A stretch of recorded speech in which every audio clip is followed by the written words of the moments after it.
En estos momentos está Michael demostrando su ineficacia total como limpiadora. Vamos a empezar con nuestra primera entrevista. Van a ser 4. Y es una entrevista bastante especial por muchas razones. Quienes hayáis seguido la trayectoria de Naucas, sabéis que hemos colaborado con una revista que se llama Five, de Hot Down.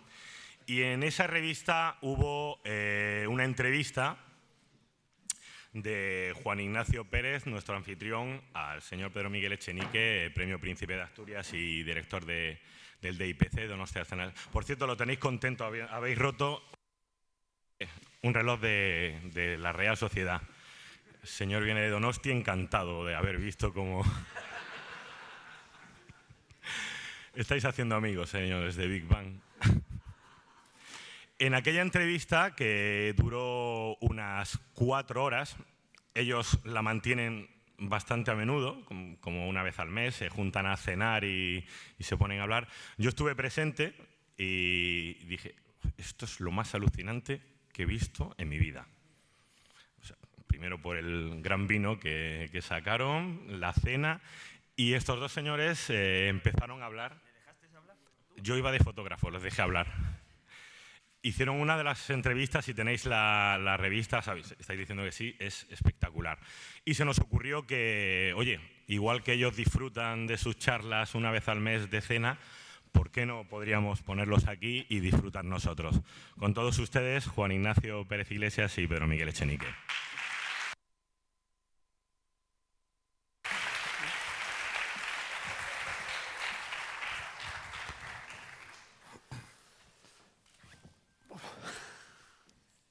Esto va, sí. Bueno, Egunon Berriro.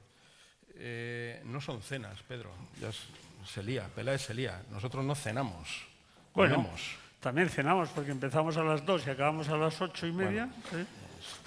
Pero formalmente es una comida. Bueno, Pedro es presidente del DIPC. Siempre algunos directores, presidente del DIPC. Yo creo que Pedro Echenique seguramente lo conocéis perfectamente. Voy a recordar que es efectivamente Premio Príncipe de Asturias, Premio Max Planck de Física, Premio Euskadi de Investigación, Príncipe Viana de la Cultura y en este momento preside el jurado del Premio Príncipe de Asturias. Bueno, tiene una trayectoria científica lógicamente muy extensa y brillante. No nos vamos a entretener porque vamos a ir a la entrevista, que es de lo que se trata. Casualmente, Javier ha citado la entrevista que le hice, que salió publicada en Five, y está muy bien que lo haya hecho porque yo iba a tomar un poco el hilo de aquella entrevista. Realmente nosotros estamos entrevistando, yo le estoy entrevistando a Pedro, como bien has dicho, de una manera permanente, con interrupciones entre las comidas y en este tipo de situaciones, ¿no? Entonces, bueno, voy a empezar preguntándole o pidiendo la opinión acerca de algo dos cuestiones que siempre salen a relucir en estas conversaciones, que tiene que ver con los valores de la ciencia. Un elemento en el que Pedro insiste, además insiste con énfasis en que los científicos, la ciencia, los científicos somos optimistas, tenemos una fe. Es curioso, esto puede sonar extraño hablando de ciencia, pero tenemos una fe, que es la fe de que vamos a ser capaces de resolver los problemas intelectuales que afrontamos y que de esa forma vamos a poder conocer el universo, entenderlo. Esto es una fe, no hay ninguna ley que diga que esto tiene que ser así, él suele insistir en eso. Y otro de estos valores de la ciencia que solemos utilizar es el de la humildad, porque sabemos perfectamente que en ciencia sí, se van elaborando modelos, se van sometiendo a contraste, refutando eventualmente o confirmando provisionalmente, pero efectivamente son confirmaciones provisionales porque sabemos que conforme va pasando el tiempo vamos disponiendo de mejores modelos, de mejores herramientas, de un mejor conocimiento. Entonces, la pregunta, ya concretando, es: ¿no te parece que hay una contradicción entre la pretensión de ese optimismo de que lo vamos a poder conocer, de que lo vamos a poder entender por un lado, y la convicción, porque lo hemos comprobado, la seguridad de que lo que vamos sabiendo va a ser provisional. ¿Existe contradicción ahí? Adelante. Bueno, yo creo que a pesar del espíritu de Naucas, de brevedad, esto sí que podíamos dedicar toda la mañana, ¿no? Pero bueno, tenemos media hora. Yo sí que creo que la ciencia se basa en una fe, o sí que en un optimismo. El optimismo y la fe consiste en creer que el mundo natural es comprensible. No hay ninguna prueba científica de que esto tenga que ser así. No es nada natural el que haya leyes naturales, ¿no? Y tampoco que las podamos entender y que el mundo sea, además, reductible a unos pocos algoritmos matemáticos. Esto es lo que Holton llama el encantamiento jónico en referencia a Tales de Mileto. Y el propio Wilson habla de la metafísica más grande de nuestra época.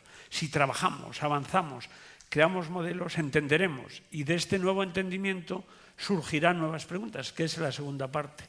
Nosotros, la ciencia y la física cuántica en el siglo pasado ha demostrado que es clave en la descripción de la naturaleza, ha eliminado ideas como modelo final, verdad absoluta, y ha traído una cierta relajación del pensamiento que es maravillosa, porque verdad absoluta, modelo final son quimeras, no son ideales, lo dice el gran pensador y premio Nobel de Física Max Born, uno de los autores de la interpretación estadística de la física cuántica, y además es bueno, porque esta relajación del pensamiento nos permite una cierta libertad mayor en el pensamiento, alejado de estos dogmas y de creernos en posesión de la verdad absoluta, que es el origen de algunos de los males de este siglo. Y en este sentido la ciencia entronca también con los grandes pensadores como Kant, que habla del árbol torcido de la humanidad, nunca saldrá nada derecho, o el propio Isaiah Berlin en la decadencia de Occidente, o un título parecido, habla que no hay una solución perfecta de los asuntos humanos, no solo como ideal, sino como principio, y cada vez que se intenta una solución final no hay más que sufrimiento y tristeza. En ese sentido, cada pregunta, y esto va ligado, elucida una cuestión, pero abre nuevas preguntas. En ciencia existe lo que yo llamaría el principio de conservación de la energía, ¿conocéis? El principio de conservación de la ignorancia. Cada respuesta adecuada abre nuevas preguntas, o incluso podríamos hablar del principio de la entropía de la ignorancia. Toda investigación que se precie resuelve un punto y crea nuevas cuestiones. Bernard Shaw o alguno de los ingleses siempre decía, la palabra que él utiliza en inglés, que sería traducida, esta jodida ciencia, es un horror. Resuelve un problema y crea 10 nuevos. Pues esto, sin embargo, es el gran atractivo de la ciencia, porque la mayor contribución del avance del conocimiento es aumentar la ignorancia. Somos conscientes de algo que antes no sabíamos. Pasamos de ignorancia inconsciente a ignorancia consciente. Y es esta ignorancia nueva lo que fomenta nuevas preguntas y va andando, ¿no? Es como un proceso sin fin. La ciencia crea orden en el caos, creando nuevo caos en el proceso. Es la frase de Neruda: lo cierto es que una abstracta incertidumbre surge de cada caos que regresa a su vez a ser orden. Por lo tanto, ninguna contradicción. Yo me encuentro feliz en la ignorancia cuando va avanzando y además me encuentro feliz en la incertidumbre. Certezas absolutas no son posibles dentro de la ciencia actual. Y además, los propios límites que la ciencia tiene, unos relativos, que son los éticos, etcétera, aunque tengan mucha importancia, pero otros absolutos, como puede ser el principio de indeterminación de Heisenberg, o el teorema de Gödel para nuestra incapacidad lógica, o el hecho de que la velocidad de la luz sea inmensa pero finita, impone límites a nuestro conocimiento, y debemos vivir con absoluta felicidad, avanzando en la ciencia y atacando cada vez de una forma diferente, porque hay problemas que antes se atacaban de una forma y el avance de la ciencia permite atacarlos de otra forma, y esto nos llevaría al debate del reduccionismo, en que yo me quedé muy satisfecho con aquella entrevista, porque es la única de las pocas veces que en las entrevistas que me han hecho las preguntas son mejores que las respuestas. Eskerrik asko. Gracias, Pedro, por lo que me toca. Y esto, tal y como lo has formulado ahora, no hay un cierto riesgo de que los que militan en el relativismo, en este pensamiento posmoderno, puedan hacer uso de esta no contradicción, pero bueno, sí consciencia de limitación en defensa de sus tesis, de que no hay posibilidad de conocimiento objetivo, de que el conocimiento científico es una creación social, etcétera. Un riesgo grande, y ese es uno de los peligros de la ciencia. A mí me parece increíble este relativismo, pero es una confusión de fines y medios de la ciencia. Cuando yo digo que vivimos en la incertidumbre, es lo que he dicho. Cada respuesta adecuada crea nuevas preguntas, a una ley del aumento de la ignorancia. Pero eso no significa que los temas a los que contesta no sean temas científicamente solucionados.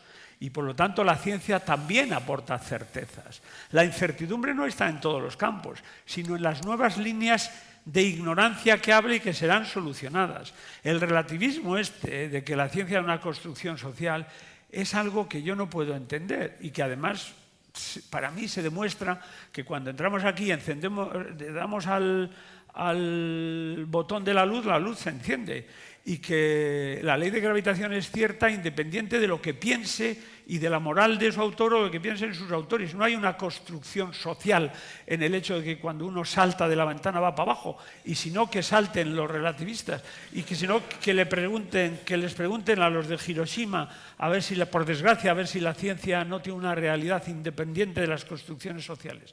Por otro lado, cuando hablas con ellos no parecen especialmente tontos, sino al revés, parecen muy inteligentes. Es uno de los misterios de la ciencia, como muchas veces gente tan lista dice, en lo que en mi opinión con respecto, lo puedo decir, son tonterías.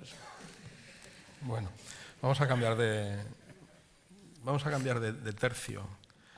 El otro día, ya el tiempo va a toda velocidad, estuvimos en el curso de verano en Donosti, el de ciencia. Ya el no tuyo y de recuerdo el Cosío, título, que fue sí. tuyo porque Cosío no se presentó. Bueno, porque tenía un compromiso en México, pero es el mío y el de Cosío. Es el curso que organizan Iker Vázquez y la Cátedra de Cultura Científica. Hubo una charla que a mí me interesó especialmente de un físico que, además de físico, es filósofo de la ciencia. ¡Qué peligro! A mí me gusta más la historia de la ciencia que la filosofía. Kuhn, ¿no? Pero bueno, él dio una lección, a mí me parece que muy interesante, que es acerca de las promesas de la ciencia y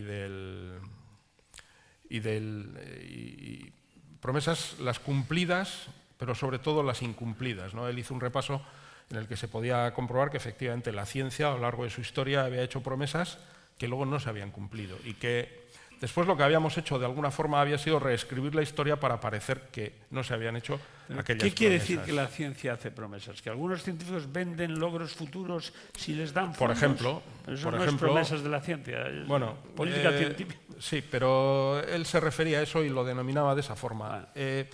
Traigo la cuestión por otro asunto que para mí ha sido motivo de preocupación durante estos últimos años y del que también hemos hablado en alguna ocasión, que tiene que ver con precisamente la situación de crisis y los recortes que se están aplicando en el mundo de la ciencia. Sobre todo, estamos hablando de España. Porque se ha generado un discurso en determinados ámbitos en virtud del cual se está defendiendo la ciencia por los beneficios en términos de bienestar que se supone que rinde la ciencia en plazos de tiempo relativamente cortos. Entonces, esto, dependiendo desde dónde se hace, y en algunas ocasiones se hace desde sectores científicos, es una promesa de la ciencia. Una promesa, en este sentido, bueno, no es una promesa si lo que se dice es que recortando en ciencia vamos a perder bienestar, que es una forma de hacer la promesa de que gastando en ciencia vamos a garantizar el bienestar futuro. Me gustaría que te refirieras a esta cuestión, a la medida en la que esto es un peligro real, en la que se puede dar una imagen errónea de la ciencia y en la que a largo plazo esto, sí o no, puede acabar jugando en nuestro perjuicio. Eso también es una preocupación, que yo tengo, sabes que la tengo, y quiero que... Yo creo que esta preocupación es legítima y correcta. Si se vende la ciencia en función de los logros que va a traer inevitablemente en un cierto tiempo y además se especifican los logros, se desvirtúa la complejidad del proceso que ha garantizado incluso el desarrollo económico, porque los objetivos, lo que va a resolver la ciencia, son impredecibles. Cuando alguien se preguntaba por cómo responde un spin nuclear a un campo magnético, o luego, ¿a quién se le hubiese ocurrido cómo danzan los spines al sonido de las radiofrecuencias? ¿Quién pensaba que íbamos a poder leer algunas de las actividades de la mente? La ciencia, en ese sentido, es impredecible en sus consecuencias directas, ¿no? El positrón, la ecuación de Dirac, una de las ecuaciones más hermosas, ¿no? ¿Quién iba a pensar que, bueno, en 1928 escribe Dirac la ecuación, que es la ecuación de la mecánica cuántica relativista, en que incluye de forma natural el spin y que lleva a la posibilidad de soluciones de energía negativa? En 1932, uno de los años milagrosos de la física, junto Chadwick describe el neutrón y Anderson descubre el positrón. Y hoy tenemos tomografía de positrones. Quiero decir con esto que los beneficios de la ciencia, la ciencia y el desarrollo científico no debe defenderse en función de unos logros concretos y en un cierto lugar y además en un cierto tiempo. Porque la ciencia, pero lo que sí hay que explicar es que la complejidad de la ciencia radica en que una sociedad científicamente informada es más libre para tomar decisiones, en que la ciencia forma personas capaces de pensar críticamente, que pueden ser útiles en otros aspectos de la sociedad. Una sociedad que se preocupa de lo que ocurre en las fronteras de conocimiento crea, por el mero hecho de hacerlo, un clima intelectual de excelencia en el análisis de los problemas que afecta por ósmosis a otras actividades. La ciencia también es parte integral de la cultura de una sociedad moderna. La ciencia no es un conjunto congelado de dogmas, sino hay que resaltar la capacidad cognitiva de la ciencia, la capacidad de decir cosas a la imaginación, y en ese sentido el edificio conceptual de la ciencia moderna quizás es la obra colectiva, cultural, la obra de arte, diría yo, colectiva mayor de la humanidad. Todo eso es suficiente para apoyar la ciencia. Pero además está el aspecto económico. Pero en ese aspecto económico lo que hay que pensar es en un desarrollo armónico de lo básico, de lo aplicado, que además debe ser sostenido a largo plazo, es lo de, incluso para estar en el mismo sitio. Porque lo construido en mucho tiempo puede ser destruido en poco tiempo. Y por eso todo eso es suficiente para una sociedad moderna. Y cuando uno mira la contribución del PIB de los países en función del número de artículos que se publican, hay una correlación muy grande. Incluso el índice de transparencia de las sociedades. Todo eso es más que suficiente para justificar el apoyo a la ciencia y para oponerse a los recortes. Es un error dar un paso más y decir: si ahora invertimos en ciencia, saldremos de la ciencia, ¿no? De la crisis. No, la crisis, estamos en este lío. La crisis no es un problema técnico solo, es un problema ético, también es un problema de confusión y de aplicación de métodos científicos estrictos, por ejemplo, de la física y la estadística, derivados, etcétera, sin calcular los riesgos. Es una cosa compleja y en ese sentido el crear expectativas y pedir que se nos midan, decir que vamos a aportar dólares y salud, hará que se nos mida en el corto plazo con dólares y salud, y eso es imposible, porque la ciencia es un proceso colectivo cuyos resultados no vienen a un sitio concreto que se invierte. El conocimiento es de todo. ¿De quién es un gen? ¿De Bragg? ¿De Young?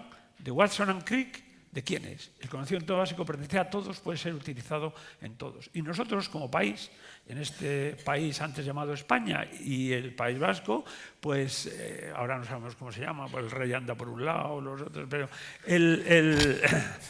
este país, los recortes son una burrada, pero por eso. Entonces, no hay que vender lo que no es cierto, porque eso se volverá contra nosotros. La razón, como he dicho, cultural, la razón de formación de personas que impregnarán de calidad el sistema productivo y traerán innovación, y la razón que en un desarrollo armónico de lo básico aplicado a largo plazo el desarrollo científico se ha traducido en un desarrollo material y bienestar, que es la única forma que Europa tiene, con un 5%, Europa que tiene un 5% de la población mundial, un 17% del PIB, y más del 50% de gasto social. ¿Cómo vamos a mantener esto? Hombre, el turismo está muy bien, pero el ladrillo ya se ve dónde nos ha ido. Nosotros no tenemos más opción que el conocimiento, pero un conocimiento a largo plazo, insisto con este desarrollo armónico. Estoy totalmente de acuerdo con estos miedos. Y además esto es una tendencia, una vez que un político entra, lo que dice es vamos a invertir en lo que da dinero. Vamos a pensar sobre el electrón para el transistor. Y a esto le vamos a dedicar €1 millón. ¡Oh, cuánto dinero! Claro, si encuentras el transistor, puedes comprar España con lo que el desarrollo de la industria electrónica. Y sin embargo, mucho conocimiento de muchos años converge en ese descubrimiento. El ADN, difracción de Young, las ecuaciones de Maxwell, von Laue, hoy celebramos la ley de Bragg, etcétera. La figura de difracción de Rosalind Franklin eleva la estructura doble hélice del ADN, que nos explica cómo una generación transmite las características a las siguientes, como en la estructura doble hélice del ADN va encerrado bellísima frase de Crick, el secreto de la vida, cómo los ADNs de los distintos organismos son químicamente idénticos, difieren en tamaño y frecuencia, compartimos los genes con los plátanos, suelo decir en broma algo que a ustedes les será mucho más obvio cuando oigan algunas declaraciones en televisión que cuando oyen otras, y de ahí tenemos la medicina personificada y la biotecnología. ¿De quién es todo eso? Es un desarrollo armónico colectivo al que todos debemos contribuir nuestra parte alícuota para participar. Y lo que está claro es que la cultura del siglo XXI va a ser científico-tecnológica. Y los pueblos que no participen en esta cultura y actúen en consecuencia no serán protagonistas de su futuro. Con estos argumentos, ¿para qué andar vendiendo cosas concretas en tiempo y lugar? Estoy de acuerdo con esos miedos. Has hablado de la belleza. Belleza, no sé, por supuesto. Has hablado de la belleza. La belleza, a mí hay dos aspectos del concepto de la belleza que me interesan ahora, para que te explayes al respecto. Uno es el de si hay alguna razón por la que tú entiendas que el desentrañar los misterios, por ejemplo, de cómo funciona el mundo. En este caso vamos a poner, por ejemplo, el arco iris le va a restar algo de belleza al arco iris. Eso por un lado. Y la otra noción de belleza, o el otro aspecto del concepto de belleza que me interesa, es el de la belleza tal y como la sueles utilizar tú en términos, por ejemplo, has hablado de la ecuación de Dirac, como es una ecuación hermosa. Yo creo que sí. Esto es algo que los que hemos hecho ciencia, yo la hice en su tiempo, pues tenemos cierta experiencia en primera persona, pero me gustaría que te refirieras a ello. Yo creo que, a las dos yo creo que ideas. me tienes que hacer más entrevistas y la confusión de mis respuestas las ordenas un poco y nos sale un libro que yo creo que bueno. Esta es una pregunta bella, es una pregunta bella. Gracias. Pero es cierto que hay belleza en ciencia, hay que tener mucho cuidado, no es un concepto fácil. ¿Dónde está la belleza? Porque a veces cuando se habla de belleza en ciencia, pues se enseña la belleza de los cristales, la simetría de los cristales, o la costa de fractales, o los movimientos tectónicos, o las galaxias. Pero cuando un científico habla de ciencia, de belleza, se refiere fundamentalmente a una belleza intrínseca a las propias teorías de la ciencia, a la propia estructura. Y aquí hay que tener mucho cuidado, porque lo que es bello para un físico teórico, la ecuación de Dirac, puede no ser un criterio adecuado para lo que es bello en la vida. La ameba seguro que es bella, pero no por las mismas razones que la ecuación de Dirac. La biología tiene su belleza, pero es distinto que la belleza de la física. Y hay que respetar todas estas bellezas. También es cierto que a veces se va demasiado allá y se dice que la belleza es un criterio de verdad. Dirac lo creía. Si es bello tiene que ser verdadero. Eso no es cierto. Porque la estructura doble hélice del ADN, como he dicho antes, y el hecho de que la forma en que los 4 nucleótidos, la adenina, las letras de la vida se articulan a lo largo del eje vertebral de la doble hélice, encierran la forma en que una generación transmite sus características a la siguiente, encierran el secreto de la vida. Es bellísimo. De hecho, un día en Cambridge, Watson tenía que dar el after dinner speech y estaba tan absolutamente borracho con el porte, etc. Me contó esto Phil Anderson, uno de mis héroes, que no pudo articular palabra y antes de sentarse dijo, but, it's so beautiful. Es bella la estructura doble hélice. Pero para una persona como yo, la belleza no es criterio de verdad. La solución que la naturaleza ha dado al ADN no es la más bella. Crick propuso una solución más hermosa, pero falsa. Y la verdad es un criterio muy superior a la belleza. Ahora bien, en general, muchas veces, buscando una cierta belleza, se encuentra la verdad, pero no hay que sacralizarla. Ya decía Einstein que en materia de elegancia, la física debe ceder el paso a los astres, o Boltzmann, no sé qué decir. En mi opinión, por resumir tu pregunta, para un científico en acción, algo es bello si contesta a 3 preguntas.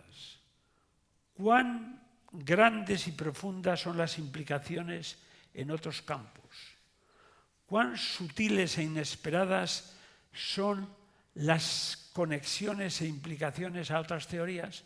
¿Y cuán profundamente penetra de verdad en el secreto de la naturaleza?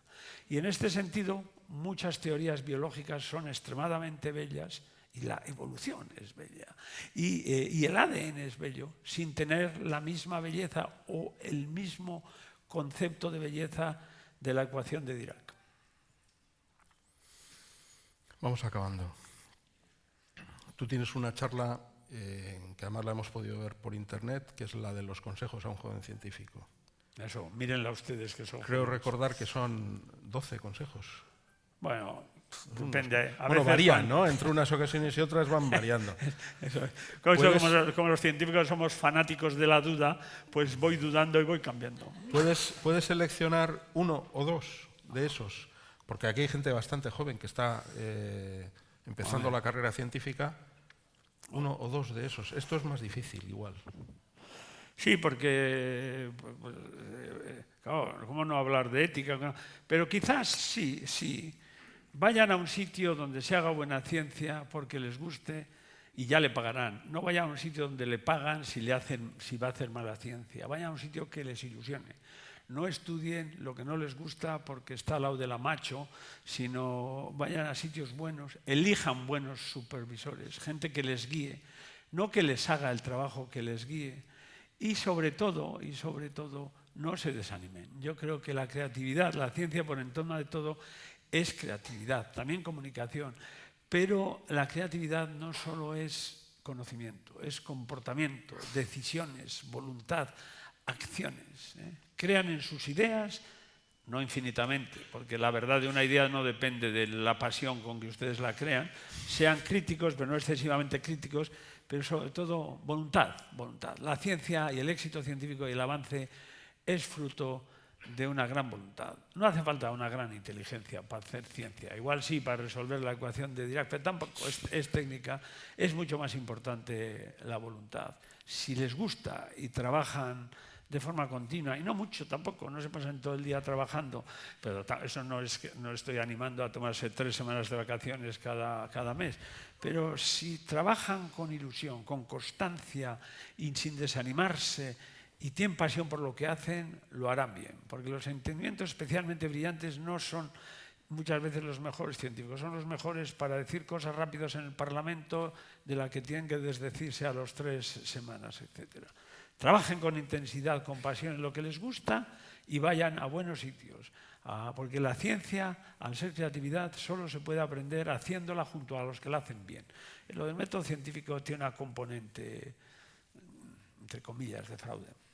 ¿Y por qué hay que leer historia? Más historia y menos filosofía, a lo que has aludido antes, y con esto acabamos. Yo les recomiendo siempre a mis estudiantes, sobre todo a los jóvenes, que huyan de la filosofía de la ciencia, porque al principio, que lean historia de la ciencia, para que vean cómo ha evolucionado la ciencia y cómo lo que hacen es importante, como son eslabones en la cadena, que su grano de arena es importante, es que son parte de un proceso colectivo. La ciencia es progreso.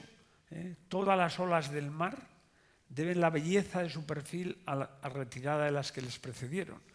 Sin Leonardo da Vinci no hubiese habido Gioconda, pero sin Watson y Crick ciertamente hubiésemos encontrado la estructura de doble hélice. Es una obra colectiva, somos eslabones en la cadena.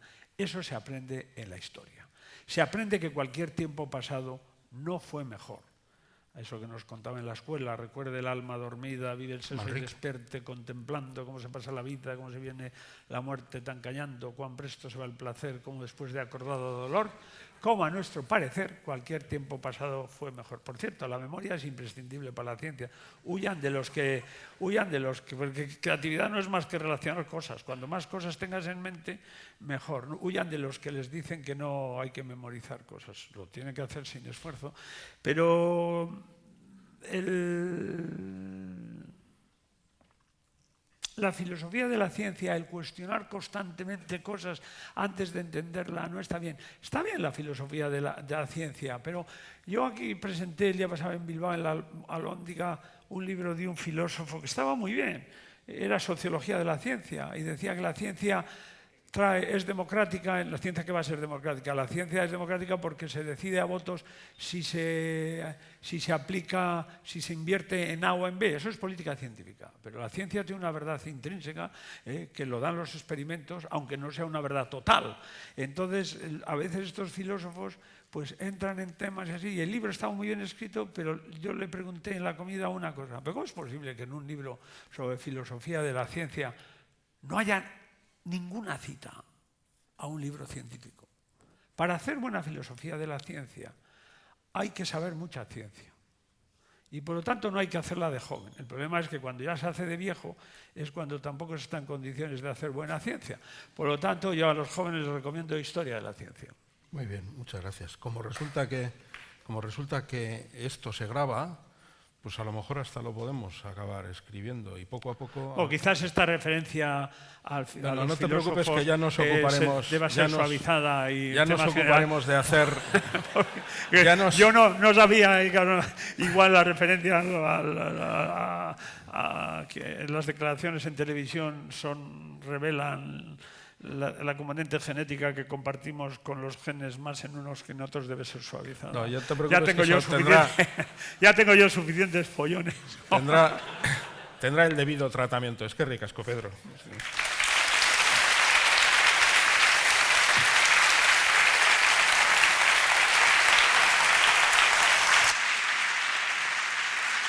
Os dije que ibais a disfrutar, ¿eh?